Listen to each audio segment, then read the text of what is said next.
Now we're going to go ahead and set up the USB DualPre to work with 2 mics instead of 1. Once again, it's going to be another condenser mic. It's going to be a boundary mic. Doesn't really matter what type of mic it is, but this is what it is. It's a boundary mic. Here's our XLR connection. So we want to make sure, as always, that our gain is all the way down, and it is. And I already know in the back, I already checked, my level's all the way down. So whenever you plug something in or unplug something, you want to make sure that your levels and your gains are all the way down and that your phantom power is off. So let me go ahead and plug in here. So there's that. Now that I've got them plugged in, now I want to go ahead and turn on the phantom power, which is this button right here. I want to make sure my level's all the way down. It is. So go ahead and phantom power. Once again, there's no indicator light for the phantom power. I think it's an energy saving thing, just the way it goes. Don't worry about it. Now I can go ahead and, I'll go ahead and show it to you. Come back around to the front, and here are my level controls. I'm going to go ahead and, or my gains, excuse me. I'm going to go ahead and go noon gain on this side, noon gain on that side. It's just a good place to start. I can always adjust it later. Then come back around. Now I have already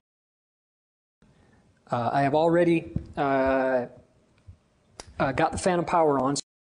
So now I'm ready to go.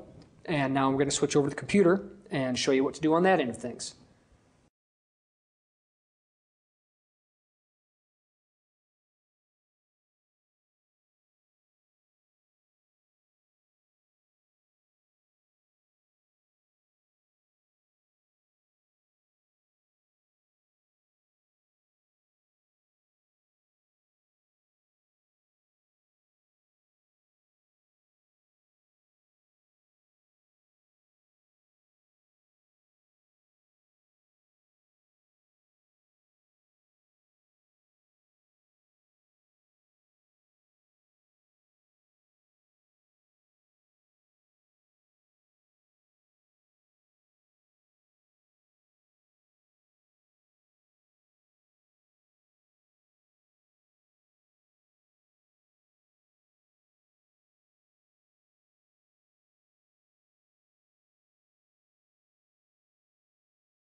Okay, we're back, and as you can see, I actually made a mistake, or well, it wasn't so much a mistake, but I'm used to using the USB DualPre with only the single mic, and so I always set it up in Windows as mono, as one channel. But now that I'm using 2 mics, I actually need it to be with 2 channels. So I trust you saw that I did that, although let me show you real quickly just in case you weren't paying attention. Once I saw that it was only on 1 channel, I came down here to my sound icon, right click, recording devices, USB DualPre, double click for properties, go to advanced, and then it was chosen as the as 1 channel, and so I went down and changed it to 2 channels, and that's all I did. Anyway, here we are, and you can see that it is working with 2 channels. Now, right now we're doing 2 mics, but it doesn't have to be 2 mics. It could be 1 mic and 1 source of music. It could be 2 sources of music, anything. It doesn't matter. Whatever it is, that's what it is. Now, you can see right up in here where my levels are. It looks like my left, which is the condenser mic, is coming in just a little bit more strongly than the boundary mic. Now, because these are on 2 individual channels, we could certainly correct for that in post, or I could simply go to the gain on the DualPre, and on the left channel, the number 1 channel, which is the condenser, I could turn the gain up a little bit, and now look, now it's stronger. So I'll turn the gain down a little bit, and now it's still a little bit stronger. I'm going to turn the gain down a little bit more, and there, see, they're pretty even right about there. So that's just one more instance of how you can use your gain to change things around. Now, I could just as easily have turned the number 2 mic, the right channel mic, the boundary mic, I could have turned it down some. It doesn't matter.